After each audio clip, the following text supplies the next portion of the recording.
There are two issues for us that are going to the petition, that we're trying to petition to change.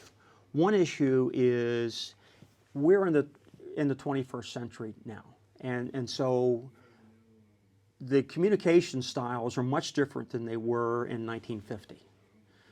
And people in a county this size are working all sorts of times of the day. People don't just work from 9 to 8 to 5. You know, they're working in the 11 to 7, all kinds of shifts going on. And so the ability to go to a council meeting is tough. And what we have asked for, and what citizens have asked for a number of times, is do like Cambridge has been doing, and that is to televise or make access online to the council meetings. Let people know up front, what are you going to be talking about? And here's the information about that, and let them be able to follow it. Right now, an agenda is published ahead of time. You read the agenda, you're really not sure what a particular topic is all about. And so people oftentimes will say, well, I need to try to go to the meeting. Well, that's, maybe you can, maybe you can't. Again, a county the size we are, it's a hike to go from Elliott's Island up here for a 10-minute portion of a meeting that you're interested in. So the council said, no, we're not going to do it. 3 times they've said, no, we refuse to do that. And why? What reason are they giving for not doing this? That's the frustration. There is no reason. The equipment is in the room. They could do it with no cost right now. And they've chosen not to do it. They said, let the people come to the meeting and let them see what's going on. And it just doesn't work that well. Through COVID, it became that much more exaggerated when they were working virtually. And they said, okay, we'll just call in on the telephone, listen on the telephone. Well, I've tried to do that a number of times. You can't hear who's talking. You can't understand who's talking.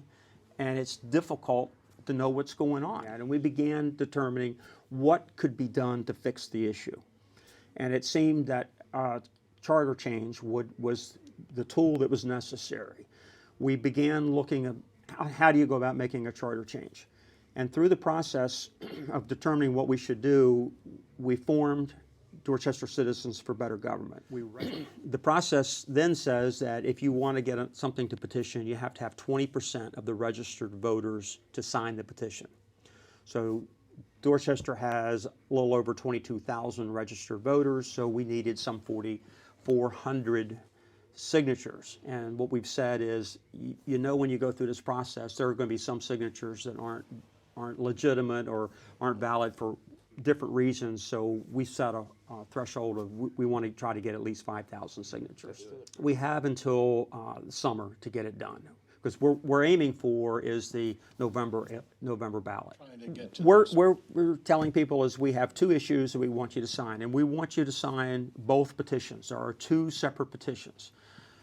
We want you to sign the petition about transparency, and the transparency says that we're creating a new section for the county charter, section 606, and that section details the requirement to make the public aware of a meeting, what's going to take place, in advance of the meeting, supply the type of data that the council will be getting that obviously is not personnel related, but that it's open for public view. And then to televise or broadcast via the internet the meetings so that the public can take place. That's number one. And the other one applies to section 405 and 406 of the county charter, and that has to do with the county manager.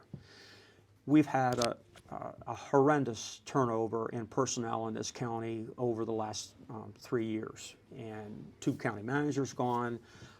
I've lost count of the number of department heads that have been fired. The number of people that have left our emergency medical department right now, it's scary how thin they are, and how people just don't understand how much at risk our population is if we have catastrophe with a shortage of personnel that we have. And it all has to go back to the council and how they're managing things. So what we want to do is to strengthen the role and identify the role of a county manager.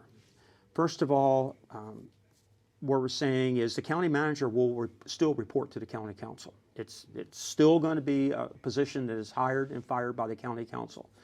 However, there are parameters that are put in place, and that is to say that if you choose to get rid of a county executive, county manager, then you have to state why you're doing it.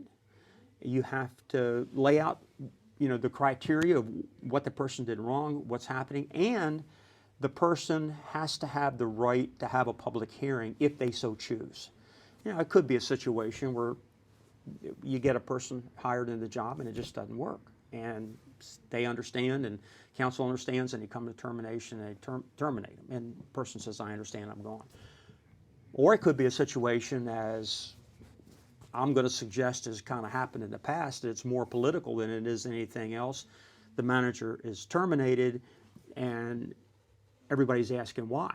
And so the public hearing's there, and if the manager agrees, he or she then has the right to have a public hearing, and the council state why they're terminating that position.